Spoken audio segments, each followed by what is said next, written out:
Hello guys, welcome back to my channel. So অনেক দিন বাদে আমি আবার আমার ইউটিউব চ্যানেলে একটা ভিডিও নিয়ে এসেছি এবং অবশ্যই সেটা আউটিংয়ের ভিডিও। আমার চ্যানেলে আউটিংয়ের ভিডিও ছাড়া তো অন্য সব ভিডিও খুব কমই হয়, তো তোমরা সেটার জন্যই অপেক্ষা করে থাকো।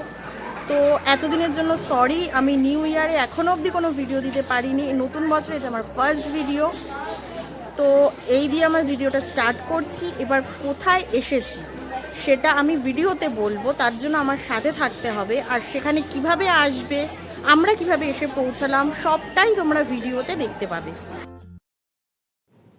ব্যারাকপুর, উত্তর 24 পরগনার এই শহরটির নাম শুনলে প্রথমেই মাথায় আসবে এই দোকানটির ছবি। হ্যাঁ, দাদা বৌদির বিরিয়ানির দোকান। কি জিভে জল চলে এলো। এখানকার বিরিয়ানির স্বাদ চেখে দেখেননি এমন বাঙালি বোধহয় খুব কম পাওয়া যায়। তবে এবার বিরিয়ানির টানে নয়, অন্য কিছুর টানে আমরা চলে এসেছি। আরে বলবো একটু সবুর তো করতে হবে যে আমরা কোথায় যাচ্ছি। সকাল সকাল বেরিয়ে পড়েছিলাম। ট্রেন ধরে ব্যারাকপুর স্টেশনে নামলাম।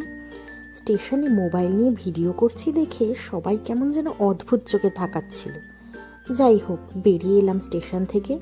দিনটা ছিল প্রজাতন্ত্র দিবস। স্টেশন থেকে বেরোতেই দেখলাম সামনে আকাশে উঠছে দেশের জাতীয় পতাকা। তেরাঙ্গার এই ক্লিপটা নিতে কিন্তু ভুল করিনি একটু। ঠিক কোথায় যাচ্ছি তা তো এখনো বলা হলো না। আপনারাও ভাবছেন আরে গন্তব্য কোথায়? বলছি বাবা, বলছি। যাই হোক, আমাদের যেতে হবে তালপুকুর বাস স্ট্যান্ড। তো স্টেশন থেকে বেরিয়ে বাঁদিকে অটো স্ট্যান্ড রয়েছে, সেখানে অটোতে গিয়ে বসলাম। ছুটির দিন, তাই রাস্তাঘাটের ভিড় ছিল একটু বেশি। সব কিছু ভেদ করে অটো নিয়ে চললো আমাদের গন্তব্যে। অটোতে বসে ক্যামেরাটা চালু করে দিলাম। 10 মিনিটের মধ্যেই পৌঁছে গেলাম আমাদের গন্তব্যে। তো এই হলো তালপুকুর বাস স্ট্যান্ড মোড়, অনেকে গান্ধী মোড়ও বলে।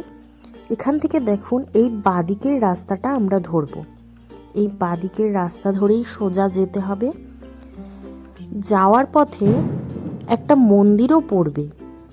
এই দেখুন মন্দিরটা চলে এসেছে। আবার কেউ ভুল করে এটাকেই অন্নপূর্ণা মন্দির ভাববেন না যেন। মন্দির থেকে ঠিক ডান দিকের রাস্তা ধরে সোজা যেতে হবে। এখানে যেতে যেতেই একটা মোড় আসবে।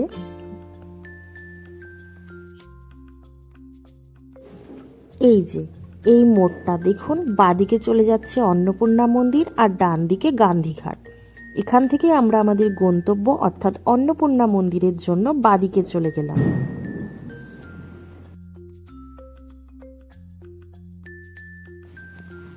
অবশেষে আমরা পৌঁছে গেলাম আমাদের আজকের গন্তব্য মা অন্নপূর্ণার মন্দিরে।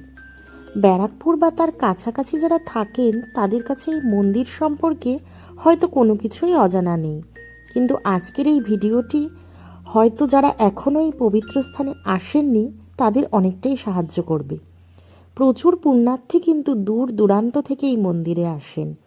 মন্দিরে ঢোকার মুখেই ফটকের ওপরে সিংহের মূর্তি, অনেকটাই সিংহদ্বারের মতো। যাই হোক, মন্দিরের ভেতরে ঢুকেই তো আমি অবাক হয়ে গেলাম। আরে এ তো পুরো দক্ষিণেশ্বর মন্দিরের আদলে করা। এই মন্দিরটি প্রতিষ্ঠা করেছিলেন মা জগদম্বা দেবী।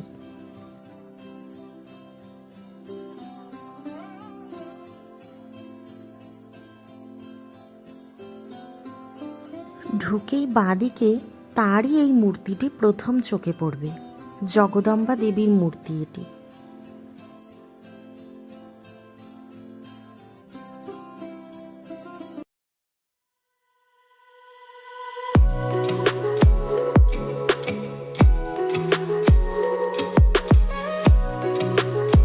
এখানেই রয়েছে মা অন্নপূর্ণার মূর্তি এবং তার সাথে মহাদেব।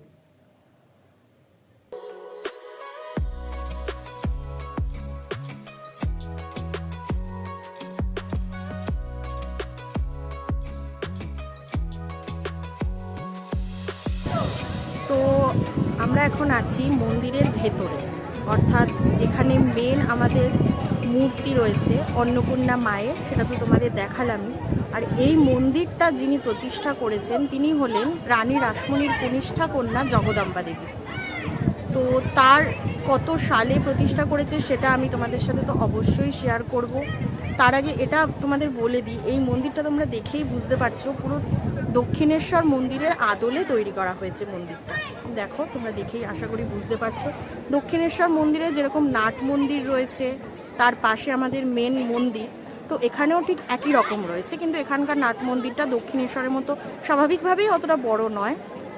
তো আদলটা পুরোপুরি একদম সেম। তোমরা এখানে আসলে যারা দক্ষিণেশ্বরে গেছো প্লাস এই মন্দিরে এসেছো তারা তো অবশ্যই বুঝতেও পারবে, আর যারা প্রথম আসছো তাদের জন্য এটা আমার শেয়ার করার ছিল।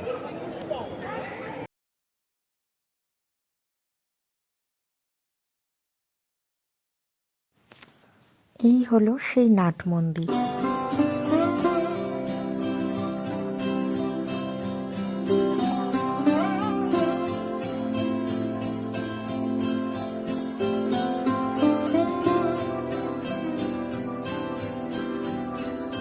মন্দিরটা 1875 সালে হয়েছে। আর এই মন্দির যখন হয় রানী রাসমণি, হ্যাঁ, ছোট মেয়ে রানী রাসমণি একটু দক্ষিণেশ্বর কালীবাড়ি, তার ছোট মেয়ে বলেছিল হ্যাঁ মা অন্নপূর্ণাকে স্বপ্নে পেয়েছে। মাকে বলেছে মা তোমার মতো এরকম আমাকে গঙ্গার ধারে একটা মন্দির করে দাও। তখন মা বলেছে আমি জায়গা খুঁজছি, যদি হয় তো করবো। যখন জগদম্বার বড় ছেলে তার মেজর ছেলে হচ্ছে আমার ঠাকুর দাদা, গ্র্যান্ডফাদার, হ্যাঁ, আমি হচ্ছি তার নাতি, আমি হচ্ছি 5th জেনারেশন। আমি মন্দিরের ডান দিক অর্থাৎ যেই দিকটা ভোগ প্রসাদ গ্রহণ হয় তার ঠিক পাশেই দেখুন এই শিব মন্দির রয়েছে। এখানে 3টে শিবলিঙ্গ রয়েছে।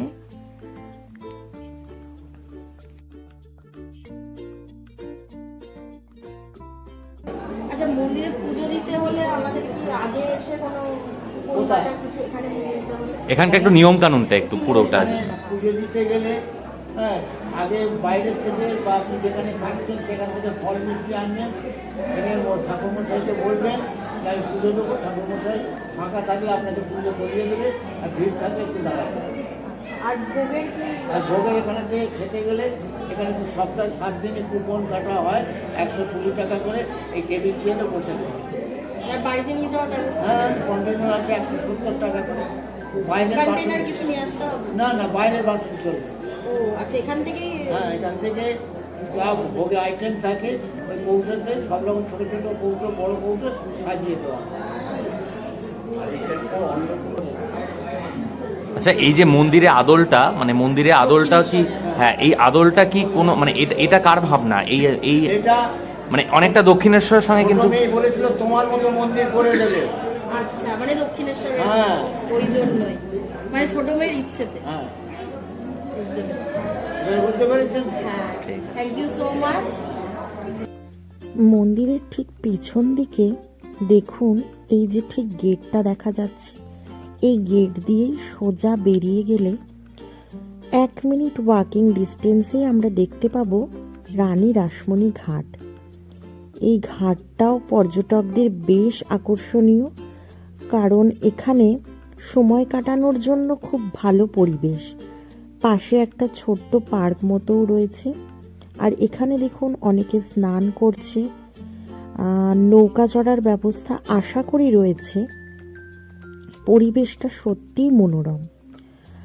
আর আপনি যদি বিকেলের দিকে আসেন তো এই জায়গাটা ভালোভাবে উপভোগ করতে পারবেন। তবে হ্যাঁ, এখন মনে হলো যতটা জনবসতির কারণে জায়গাটা একটু অপরিচ্ছন্ন, কিন্তু ওভারঅল আমার ভীষণ ভালো লেগেছে এই জায়গাটিতে এসে।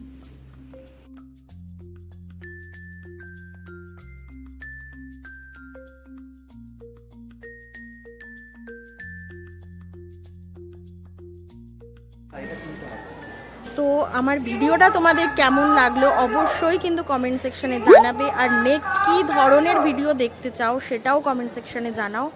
আর আজকে এই পর্যন্তই।